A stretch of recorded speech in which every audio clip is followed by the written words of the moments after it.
To GK classes. तो कल जो है मैंने इसकी पार्ट 1 ली है एंड आज जो है इसका पार्ट 2 है। तो जो है दोनों क्लासेस जो है आप ज़रूर देखिएगा। जिसने भी जो कल वाली क्लास नहीं देखी है उसका लिंक मैंने डिस्क्रिप्शन बॉक्स में दिया हुआ है, आप दोनों क्लासेस देखिए।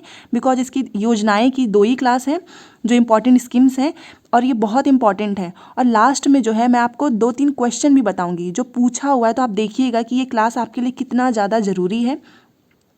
एंड अगर आप इसकी पीडीएफ चाहते होंगे तो मेरे टेलीग्राम चैनल में जुड़ जाइए, उसका लिंक मैंने दिया हुआ है डिस्क्रिप्शन बॉक्स में। वहाँ पर आपको डेली जो है क्लासेस की पीडीएफ एंड नोटिफिकेशन जो है मिलता रहेगा। तो पूरी जो है क्लास वो पूरा देखिएगा, बीच में स्किप मत कीजिएगा, बहुत ज़्यादा इंपॉर्टेंट है। तो देखिए जो सबसे पहला क्वेश्चन है हम वो देखते हैं।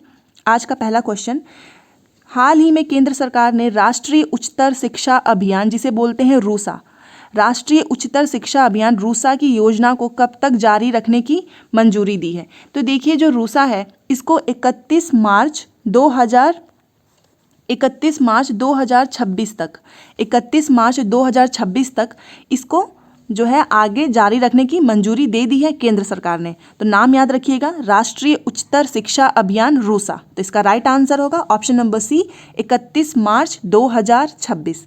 ये था। अब चलिए देखते हैं अगला क्वेश्चन। और अगर आपको वीडियो पसंद आए तो चैनल को सब्सक्राइब कर लीजिएगा एंड बेल आइकन को प्रेस करना ना भूलें। तो देखिए जो दूसरा क्वेश्चन है, हाल ही में चर्चा में रहा मेरी पॉलिसी मेरे हाथ अभियान जो है किस योजना से संबंधित है। देखिए जो मेरी पॉलिसी मेरे हाथ है इसका उद्देश्य क्या है। तो इसका उद्देश्य है जो भी फसल जोखिम है, जो भी फसलों को नुकसान होता है उसको क्या करना, कम करना। मान लीजिए कुछ बरसात हुआ या फिर बहुत ज़्यादा गर्मी पड़ जाती है, बहुत सी चीज़ें होती हैं जिसकी वजह से क्या होता है कि फसलों को नुकसान पहुंचता है। तो इसका उद्देश्य है मेरी पॉलिसी मेरे हाथ की फसल जोखिम को कम करना। और ये योजना जो है किससे संबंधित है, तो ये है प्रधानमंत्री फसल बीमा योजना। ये किससे है, प्रधानमंत्री फसल बीमा योजना से संबंधित है मेरी पॉलिसी मेरे हाथ। तो याद रखिएगा जब भी क्वेश्चन पूछे कि मेरी पॉलिसी मेरे हाथ, तो तुरंत जो है आपको याद आना चाहिए कि इसका संबंध है फसल के जो भी नुकसान होंगे, जो भी जोखिम होंगे उनको कम करना। एंड ये योजना किसकी है, प्रधानमंत्री फसल बीमा योजना। ये इसका राइट आंसर है। अब चलिए नेक्स्ट क्वेश्चन देखते हैं। क्वेश्चन नंबर 3, हाल ही में किस संस्थान ने किसान नाम से एक मोबाइल ऐप लॉन्च किया है। तो कौन सा नाम है, किसान ऐप। देखिए जो किसान ऐप है ये किसने लॉन्च किया है, तो ये किया है आईआईटी रुड़की ने, जो कि कहाँ पर है, ये है उत्तराखंड। किसने लॉन्च किया है, आईआईटी रुड़की। कौन सा है ऐप, किसान नाम से एक मोबाइल ऐप लॉन्च किया है आईआईटी रुड़की ने। तो इसका राइट आंसर होगा ऑप्शन नंबर बी, भारतीय प्रौद्योगिकी संस्थान रुड़की। रुड़की ने जो है किसान नाम से एक मोबाइल ऐप लॉन्च किया है, ये इसका राइट आंसर है। अब देखते हैं next question, question number 4। Question number 4 is 4 फरवरी 2022 में मनरेगा के लिए लोकपाल ऐप ओम स्पर्शन ऐप को किसने लॉन्च किया है। ये जो किसके लिए, सबसे पहले देखिए मनरेगा के लिए किया है। तो मनरेगा का देखते हैं, जो नरेगा का अधिनियम है मैंने आपको कई बार बताया हुआ है। तो देखिए जो नरेगा है वो 2005 का अधिनियम है, बट ये लागू कब से हुआ, तो ये जो है लागू हुआ 2 फरवरी 2006 से। और इसका नाम बाद में बदल कर क्या कर दिया गया, मनरेगा। मौ का मतलब क्या होता है, महात्मा गांधी। कब बदला गया, तो 2 अक्टूबर 2009। ये तीनों पॉइंट याद रखिएगा क्योंकि मनरेगा से पूछता है कि ये अधिनियम कब का है, 2005 का। लागू हुआ 2 फरवरी 2006 से एंड मनरेगा नाम जो है 2 अक्टूबर 2009 को कर दिया गया। मौ से होता है महात्मा गांधी। अब देखते हैं क्वेश्चन, मनरेगा के लिए लोकपाल ऐप ओम स्पर्शन ऐप को किसने लॉन्च किया है। तो देखिए मनरेगा मतलब ग्रामीण से होगा, तो ग्रामीण मंत्री हमारे कौन है, हमारे जो ग्रामीण मंत्री हैं वो हैं गिरिराज सिंह। जो ग्रामीण मंत्री हैं वो कौन है, गिरिराज सिंह है। तो इन्होंने ही जो ये लोकपाल ऐप है मनरेगा के लिए ओम स्पर्शन इसको लॉन्च किया है। तो जब अगर हमें पता होगा कि ग्रामीण मंत्री हमारे कौन है, तो वो है गिरिराज सिंह। इसमें ऑप्शन में देखिए जो ऑप्शन नंबर सी है ये इसका राइट आंसर है। और गिरिराज सिंह हमेशा याद रखिएगा ये क्या है, ये हमारे ग्रामीण मंत्री हैं। इन्हीं के द्वारा जो है मनरेगा के लिए लोकपाल ऐप ओम स्पर्शन ऐप को लॉन्च किया गया है। तो इसका राइट आंसर होगा option number C, Giriraj Singh. अब देखिए जो नेक्स्ट है, नेक्स्ट क्वेश्चन जो है क्वेश्चन नंबर 5, 5 मार्च 2022 को महिला और बाल विकास मंत्री कौन है? वो है स्मृति ईरानी। हमारी स्मृति ईरानी जो है महिला और बाल विकास मंत्री हैं। इन्होंने कहाँ पर निमहांस के सहयोग से स्त्री मनुरक्षा परियोजना का शुभारंभ किया है। देखिए, जो स्त्री मनुरक्षा का मतलब ये होता है कि जो भी फीमेल है, जो भी वुमन है, जो एसिड अटैक जिन पर भी हुआ है, वो ऑलरेडी क्या होती है, मेंटली बहुत ज़्यादा परेशान होती हैं। तो फिर जहाँ पर वो काम करने के लिए जाएंगी, जो भी ट्रेनिंग, जो भी संस्थान होंगे, तो वहाँ के जो लोग होंगे, अगर वो भी उनको बहुत वीक कर देंगे तो वो आगे जो है नहीं पहुँच पाएंगी। इसीलिए क्या करना है कि इसके थ्रू जो है एक ट्रेनिंग दी जाएगी, ताकि जो वहाँ पर लोग होंगे वो ऐसी जो फीमेल होती हैं, जो एसिड अटैक जिन पर हुआ रहता है, उनको क्या करना, उनको बहुत ज़्यादा मोटिवेट करना, उनके अंदर कॉन्फिडेंस बिल्ड करना कि आपका फेस, आपकी जो बॉडी है वो ख़राब हो गई है, बट इसका मतलब ये नहीं है कि आप आगे लाइफ में कुछ नहीं कर सकती हैं, आप अपने मेहनत से कुछ भी कर सकती हैं। तो ऐसी ट्रेनिंग जो है प्रोवाइड की जाएगी, सो दैट जितनी भी फीमेल जो भी एसिड अटैक से जो क्या है, जो उस चीज़ से सफ़र कर रही हैं, उनको क्या करना, उनको कॉन्फिडेंस बिल्ड करना।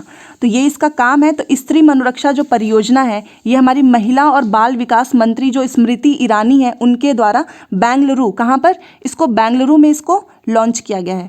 याद रखिएगा, बेंगलुरु में स्मृति ईरानी जी के द्वारा, महिला और बाल विकास मंत्री हैं, निमहांस के सहयोग से स्त्री मनोरक्षा परियोजना को शुभारंभ किया है। तो इसका राइट आंसर होगा ऑप्शन नंबर डी, बेंगलुरु। तो ये इसका आंसर है। अब देखिए नेक्स्ट क्वेश्चन, क्वेश्चन नंबर 6। 4 मार्च 2022 को किस राज्य के मुख्यमंत्री ने अम्मा और बहिनी योजना को शुरू करने की घोषणा की है? तो ये जो अम्मा और बहिनी योजना है, इसको जो सिक्किम है, सिक्किम की सरकार ने इसको, सिक्किम के जो मुख्यमंत्री हैं उनके द्वारा जो है अम्मा और बहिनी योजना को शुरू करने की घोषणा की गई है। तो इसका राइट आंसर होगा ऑप्शन नंबर डी, सिक्किम। तो ये दोनों योजनाएं याद रखिएगा, इसमें कंफ्यूज मत होइएगा। अम्मा और बहिनी योजना कहाँ की है? तो वो है सिक्किम की है। ये इसका राइट आंसर है। अब देखिए नेक्स्ट क्वेश्चन, क्वेश्चन नंबर 7। 7 मार्च 2022 में किस मंत्रालय द्वारा 2 विशेष पहल संभव और स्वावलंबन की शुरुआत की गई है? तो ये जो संभव और स्वावलंबन है, ये किसके द्वारा की गई है? MSME। इसका मतलब होता है माइक्रो स्मॉल मीडियम एंटरप्राइजेस।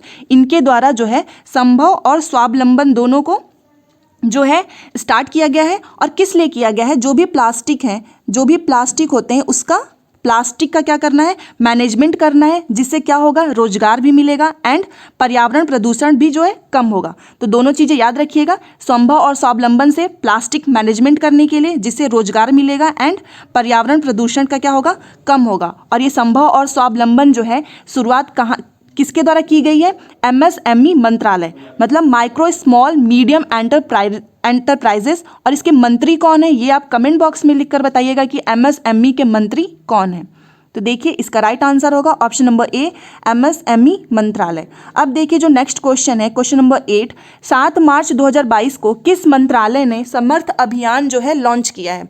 अभी देखिए जो समर्थ अभियान है, इसको किसके द्वारा लॉन्च किया गया है? इसको जो है MSME मंत्रालय, MSME मंत्रालय के द्वारा जो है समर्थ अभियान को लॉन्च किया गया है। अब हम जो भी MSME मंत्रालय के द्वारा जो भी लॉन्च किए गए हैं, वो सारा एक जगह आप नोट कर लीजिएगा, सो दैट कोई कन्फ्यूज़न ना हो। देखिए जो रैंप है, रैंप वाला मैंने क्वेश्चन बजट में पढ़ाया था, रैंप M से हो गया MSME, तो ये भी याद रखिएगा। और एक अभी जो मैंने आपको बताया संभव, स्वावलंबन, संभव हो गया, स्वावलंबन हो गया, एंड एक क्या है? समर्थ।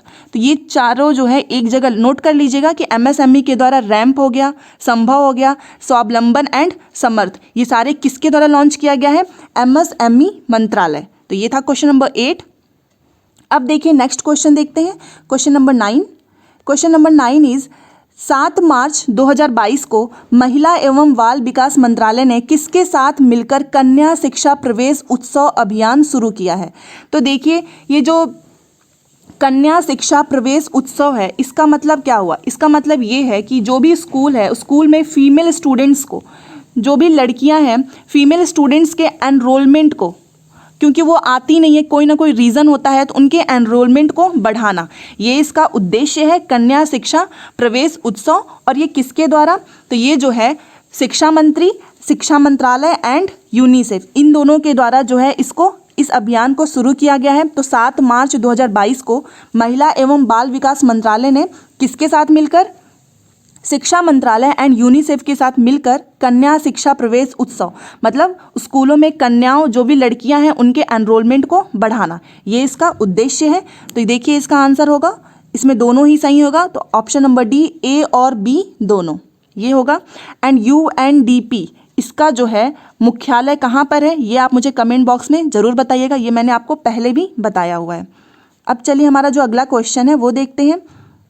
मार्च 2022 में किस राज्य ने मुद्लवान योजना शुरू की है? तो देखिए जो मुद्लवान योजना है ये किसने शुरू की है, तो ये आप इसको याद रखिएगा, तमिलनाडु के द्वारा जो है इसको स्टार्ट किया गया है। तो देखिए इसको याद रख सकते हैं, ना हो गया, यहाँ पर भी ना है और यहाँ पर मुद्लवान, तो 9 से आप याद रख सकते हैं। तो नान मुद्लवान योजना जो है तमिलनाडु के द्वारा स्टार्ट किया गया है। इसका उद्देश्य है कि स्टूडेंट को क्या करना, ट्रेनिंग देना, एंड जो महिलाएं हैं, जो फीमेल हैं, उनको एम्पावर करना, उनको क्या करना, स्किल सिखाना, स्किल डेवलपमेंट करना, ये इसका उद्देश्य है। तो नान मुद्लवान योजना जो है किस राज्य ने मुद्लवान या फिर नान दोनों आप इसको लिख सकते हैं, नान मुद्लवान, ये है योजना पूरी। तो नान मुद्लवान या फिर मुद्लवान योजना जो है तमिलनाडु के द्वारा स्टार्ट की गई है। तो इसका आंसर देखिए, इसका राइट आंसर होगा ऑप्शन नंबर सी, तमिलनाडु। अब चलिए नेक्स्ट क्वेश्चन देखते हैं, क्वेश्चन नंबर 11। 8 मार्च 2022 को किस राज्य सरकार ने कौशल्या मातृत्व योजना की शुरुआत की है? इसका मतलब होता है कि जो भी सेकंड बच्ची होगी, जिसके भी जो है दूसरी लड़की होगी, तो दूसरी लड़की के जन्म पर क्या होगा, 5,000 रुपये जो हैं दिए जाएंगे। कितने? 5,000 रुपये। तो जो भी दूसरी बच्ची होगी, सेकंड बच्ची, उसके जो है बॉर्न होने पर, उसके जन्म होने पर उसके बाद जो है 5,000 रुपये मिलेगा। और ये किसके द्वारा स्टार्ट किया गया है, तो इसे आप याद रख सकते हैं। देखिए योजनाएं तो बहुत सारी है, उनको याद करना भी थोड़ा सा क्या होता है, टफ हो जाता है। इसीलिए मैं आपको बोलूँगी कि जितनी भी योजनाएं हैं उसको किसी न किसी चीज़ से रिलेट करके ट्रिक के द्वारा आप याद करेंगे तो आसानी भी होगी एंड भूलेगा भी नहीं। जैसे कि मान लीजिए कौशल्या मातृत्व योजना है, इसको आप ऐसे याद रख सकते हैं कि कौशल्या आंटी के कितने, 36 नखड़े। कौशल्या आंटी के 36 नखड़े, तो 36 से क्या हो गया, छत्तीसगढ़। तो देखिए याद हो गया होगा, कौशल्या मातृत्व योजना जो है छत्तीसगढ़ के द्वारा स्टार्ट किया गया। और कैसे, कौशल्या आंटी के 36 नखड़े, और 36 से क्या हो गया, छत्तीसगढ़। तो ये इसका राइट आंसर होगा ऑप्शन नंबर बी, छत्तीसगढ़। अब देखिए नेक्स्ट क्वेश्चन, क्वेश्चन नंबर 12। हाल ही में किस राज्य सरकार ने मातृशक्ति उद्यमिता योजना शुरू करने की घोषणा की है? तो ये किसके द्वारा किया गया है, दूध घाट की नगरी हरियाणा के द्वारा मातृशक्ति उद्यमिता योजना जो है उसको शुरू करने की घोषणा की गई है। तो इसका राइट आंसर होगा ऑप्शन नंबर बी, हरियाणा। और ट्रिक से याद रखेंगे तो देखिए अभी जैसे मान लीजिए कि कौशल्या वाला मैंने आपको पढ़ाया था, देन ये जो है मातृशक्ति उद्यमिता योजना, तो अब कौशल्या वाला अगर आपको याद रहेगा कि कौशल्या आंटी के 36 नखड़े मतलब छत्तीसगढ़, तो ये आपको कन्फ्यूजन ही नहीं होगा कि मातृशक्ति उद्यमिता योजना जो है हरियाणा के द्वारा इसको स्टार्ट किया गया है। ये नेक्स्ट क्वेश्चन, क्वेश्चन नंबर 13। हाल ही में किस राज्य सरकार ने women at the rate work कार्यक्रम शुरू किया है? तो वर्क का क से क्या हो गया, कर्नाटक। तो इसको कर्नाटक के द्वारा जो है women at the rate work जो है स्टार्ट किया गया है। और इसका उद्देश्य क्या है, इसका उद्देश्य है कि जो महिलाएं हैं उनकी भागीदारी को बढ़ाना, किसमें, श्रम बल में। तो महिलाओं की भागीदारी को बढ़ाना श्रम बल में, and women at the rate work क से याद रखिएगा, कर्नाटक के द्वारा स्टार्ट किया गया है। तो इसका राइट आंसर है कर्नाटक। अब चलिए नेक्स्ट क्वेश्चन पे चलते हैं। Next question, question number 14। 16 से 28 मई तक आयोजित होने वाला युविका 2022 कार्यक्रम संबंधित है। जब भी क्वेश्चन एग्जाम में आएगा तो हमें ऐसा लगेगा कि इसरो तो इसका होगा ही नहीं, बट ऐसे ही क्वेश्चन पूछे जाते हैं। इसीलिए मैं आपको बोलती हूँ कि सब चीज़ों को रिलेट करके याद कीजिए। इसरो का full form Indian Space Research Organisation, और इसके वर्तमान में अध्यक्ष कौन है, एस सोमनाथ। ये इसके वर्तमान में अध्यक्ष हैं एस सोमनाथ। तो इसरो के द्वारा इसको स्टार्ट किया गया है युविका 2022, इसका मतलब है युवा विज्ञानी कार्यक्रम। तो देखिए युविका 2022 जो है इसरो के द्वारा स्टार्ट किया गया है, ये इसका राइट आंसर है। अब चलिए नेक्स्ट क्वेश्चन पे, क्वेश्चन नंबर 15। हाल ही में चर्चा में रहा जेंडर संवाद कार्यक्रम का संबंध किस मंत्रालय से है? तो जेंडर संवाद का मतलब महिला एंड पुरुष दोनों को बराबर करना, मतलब जेंडर इक्वालिटी को बढ़ाना। जो भी डिस्क्रिमिनेशन होते हैं, जेंडर डिस्क्रिमिनेशन, उसको क्या करना, उसको ख़त्म करना, जेंडर इक्वालिटी को बढ़ाना, मेल एंड फीमेल दोनों को बराबर करना। तो देखिए आप इसको ऐसे भी याद रख सकते हैं कि आज भी जो गाँव में क्या है कि जेंडर डिस्क्रिमिनेशन जो है बहुत होता है, जेंडर भेदभाव। तो आप इसे याद रख सकते हैं कि ये किसके द्वारा स्टार्ट किया गया होगा, ये जो है ग्रामीण विकास मंत्रालय। तो जेंडर संवाद कार्यक्रम जो है ग्रामीण विकास मंत्रालय के द्वारा जो है इसको स्टार्ट किया गया है। और हमारे जो हैं ग्रामीण विकास मंत्री कौन हैं, तो वो हैं गिरिराज सिंह। ये मैंने अभी आपको बताया था, इन्हीं के द्वारा जो है जेंडर संवाद कार्यक्रम जो है स्टार्ट किया गया है, गिरिराज सिंह, ग्रामीण विकास मंत्रालय। तो ये है इसका right answer, option number B. तो देख लीजिए एक बार क्वेश्चन, जेंडर संवाद कार्यक्रम का संबंध किस मंत्रालय से है, तो वो है ग्रामीण विकास मंत्रालय। अब चलिए नेक्स्ट क्वेश्चन पे, क्वेश्चन नंबर 16। 22 मार्च 2022 को किसने सुजलाम 2.0 अभियान लॉन्च किया है। सुजलाम में ये जो जल है, जल का मतलब जल शक्ति मंत्री, इसका मतलब हुआ जल शक्ति मंत्री। और हमारे वर्तमान में जल शक्ति मंत्री कौन है, तो वो हैं गजेंद्र सिंह शेखावत। इन्हीं के द्वारा जो है सुजलाम 2.0 को लॉन्च किया गया है। इसका उद्देश्य क्या है, जो ग्राउंड वाटर है, ग्राउंड वाटर को क्या करना, बेहतर करना, ये इसका उद्देश्य है। तो सुजलाम 2.0 गजेंद्र सिंह शेखावत के द्वारा लॉन्च किया गया है। और जल दिवस कब मनाते हैं, तो जल दिवस जो है 22 मार्च को मनाते हैं। ये भी आप याद रखिएगा, जल दिवस जो है 22 मार्च को मनाते हैं। अब चलिए नेक्स्ट क्वेश्चन, जो कि हमारा आज का लास्ट क्वेश्चन है, क्वेश्चन नंबर 17। आयुष्मान भारत योजना कहाँ से आरंभ की गई, तो इसको जो है रांची झारखंड, आयुष्मान भारत योजना को रांची झारखंड से जो है इसको आरंभ किया गया। और ये योजना कब स्टार्ट हुई, तो वो हुई है 23 सितंबर 2018। 23 सितंबर 2018 को इसको स्टार्ट किया गया रांची झारखंड से। और इसका उद्देश्य क्या है, तो इसका उद्देश्य है 5 लाख जो है प्रति परिवार को देना, किसके लिए, हेल्थ के लिए। तो 5 लाख प्रति परिवार उपलब्ध कराना। 23 सितंबर 2018 को आयुष्मान भारत योजना स्टार्ट होती है रांची झारखंड से।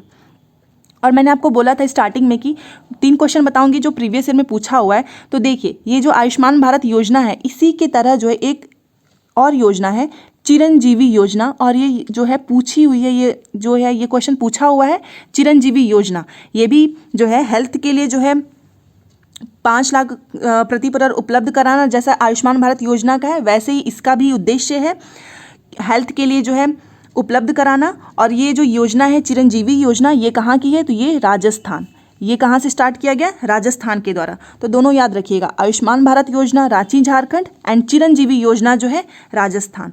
तो ये है। और 2 क्वेश्चन और भी है, उसे देखिए। एक तो है कि पीएम किसान योजना, जो पीएम किसान योजना है इसका पूरा नाम क्या है, तो इसका पूरा नाम है कृषक सम्मान निधि योजना। इसका है पूरा नाम कृषक सम्मान निधि योजना। तो ये योजना कहाँ से स्टार्ट हुई है, तो ये जो योजना है ये गोरखपुर उत्तर प्रदेश से स्टार्ट होती है। और इसका उद्देश्य क्या है, जो 2000 है, 2000 की 3 किस्तें, मतलब टोटल कितने, 6000 रुपये इतना उपलब्ध कराना। तो देखिए जो पीएम किसान योजना है, मान लीजिए क्वेश्चन पूछे कि पीएम किसान योजना कहाँ से स्टार्ट किया गया, गोरखपुर उत्तर प्रदेश से। इसका पूरा नाम है कृषक सम्मान निधि योजना। इसके द्वारा जो है 2000 की 3 किस्तें, मतलब टोटल 6000 रुपये जो है वो उपलब्ध कराए जाएंगे। तो पीएम किसान योजना भी याद रखिएगा। और एक जो दूसरा है वो है पीएम आत्मनिर्भर स्वस्थ भारत योजना, स्वस्थ भारत योजना। ये योजना जो है कहाँ से स्टार्ट हुई, तो ये भी वाराणसी उत्तर प्रदेश, योजना जो है वाराणसी उत्तर प्रदेश से स्टार्ट हुई है। कितने, 6 सालों के लिए, 6 सालों के लिए हेल्थ इंफ्रास्ट्रक्चर को, इसका उद्देश्य है हेल्थ इंफ्रास्ट्रक्चर को बढ़ाना। तो अगर ये मान लीजिए क्वेश्चन पूछे कि पीएम आत्मनिर्भर स्वस्थ भारत योजना कहाँ से स्टार्ट किया गया, वाराणसी से। इसका उद्देश्य क्या है, हेल्थ इंफ्रास्ट्रक्चर को बढ़ाना। और ये योजना जो है 6 सालों के लिए है। तो देखिए मैंने आपको 3 चीज़ें अभी बताई हैं, ये क्वेश्चन भी पूछा हुआ है। तो देखिए सबसे पहले जो आयुष्मान भारत योजना है ये रांची झारखंड से, उसी की तरह जो चिरंजीवी योजना है वो राजस्थान से, पीएम किसान योजना गोरखपुर से एंड पीएम आत्मनिर्भर स्वस्थ भारत योजना वाराणसी से। ये सारे नाम याद रखिएगा। और इसका उद्देश्य भी याद रखिएगा। तो ये थी आज की हमारी क्लास। कल जो है मैं आप लोगों को जो मॉडर्न हिस्ट्री की एक क्लास मैंने ली हुई है, मॉडर्न हिस्ट्री की पार्ट 1 मैंने कराया हुआ है, उसका जो है पार्ट 2 जो है कल मैं कराऊंगी, बिकॉज ये मॉडर्न हिस्ट्री से क्वेश्चन बहुत ही अक्सर देखने को हमें मिलता है, तो कल उसकी क्लास लेकर आऊँगी। एंड जो स्कीम से रिलेटेड जो योजनाएं हैं, जितनी भी योजनाएं हुई हैं, उसकी 2 क्लास ली हुई है मैंने, दोनों क्लास देखिएगा। इससे आप देखना कि कितने सारे क्वेश्चन जो हैं पूछे गए हैं, तो पूरी क्लास देखिएगा अच्छे से और उसको नोट भी कर लीजिएगा। तो कल जो है मैं आप लोगों को मॉडर्न हिस्ट्री पढ़ाऊंगी। तो आज वाली क्लास एंड जो कल वाली क्लास है, दोनों आप इसको रिवीजन करते रहिएगा। बीच बीच में मैं आपसे इससे रिलेटेड क्वेश्चन पूछती रहूंगी, और आज जो 2 क्वेश्चन मैंने पूछा है उसका आंसर कमेंट बॉक्स में ज़रूर दीजिएगा। तो कल मिलते हैं फिर नए क्लास में नए कंटेंट के साथ। तब तक के लिए सीखते रहिए एंड सिखाते रहिए। GK classes always with you. Thanks for watching.